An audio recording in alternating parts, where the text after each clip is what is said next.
Now in triangle OQE, this is right angle triangle. You can see that hypotenuse is OQ, base is OE, and perpendicular is QE. So in right angle triangle OEQ, OQ square is equals to OE square plus QE square or EQ square. This is OE square plus EQ square in right angle triangle. Now OE is equals to OP plus PE. OE is OP plus PE whole square plus OQ square. OP plus PE square plus OQ square. Then OP square plus PE square, opening this bracket, plus 2OP into PE plus OQ square. Now you can see PE and OQ can be added together. So here, why I am doing this? Because in this right angle triangle, smaller right angle triangle, you can see in smaller right angle triangle, PE square and OQ square will give you PQ square. So here, OP square plus PE square plus OQ square in bracket plus 2OP dot PE. In right angle triangle, smaller right angle triangle PEQ, PE square, that is PE square plus QE square is equals to PQ square. Similarly, in this right angle triangle, if I don't know this, what is the length of this side? So in this right angle triangle, PE upon hypotenuse, that is base upon hypotenuse, is cos theta. PE upon PQ is cos theta by trigonometry. So PE is equals to PQ cos theta and PQ is equals to the length of this vector B. So I am taking it as magnitude of vector B. If I am writing B or A, then it is magnitude of vector A or vector B. So this is P is equals to B cos theta, and similarly you can find QE by hypotenuse, that is B sin theta. Q is equals to B sin theta. Now PE square plus OQ square is replaced by PQ square in equation number 1. So from equation number 1, you can see that OQ square is equals to OP square plus PQ square plus 2OP into PE. Now, as we have to find the magnitude, we will consider only magnitude. On OQ I am taking resultant magnitude R. I will not take vector sign. So R is square. OP is magnitude of vector A square. PQ is magnitude of vector B square plus 2AB cos theta. So here comes the magnitude of resultant of addition of two vectors. R is equals to A square plus B square plus 2AB cos theta in under root. This is the magnitude of resultant by addition. This formula you will use from now onwards in various chapters, in various classes.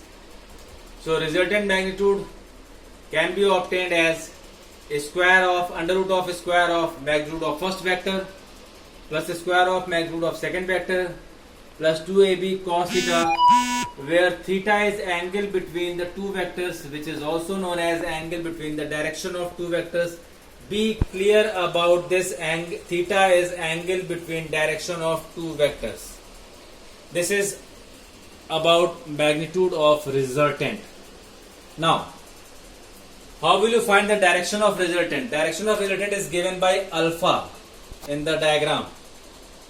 What the resultant vector makes with the first vector is alpha, and that will give the direction. So in triangle OEQ, in triangle OEQ, in triangle OEQ, tan alpha is equals to QE upon OE. QE already you have solved, B sin theta, and OE is OP plus PE, that is A plus B cos theta. So you can find alpha by using this value. If you know the angle between the two vectors, you can find the direction of resultant by mathematical formula. So here you are having two formulas, one for finding magnitude of resultant and another is for finding the direction of the resultant obtained mathematically. Now there are certain cases which I will discuss about after the second law. Second law will also have the same method of finding this resultant and direction. So I will not derive it. I will tell you the diagram and the law. Now the second method is parallelogram law of vector addition. This is the similar to diagram method, where you have find the resultant by drawing the diagonal passing through the same intersection point of the two vectors. Now here comes the statement.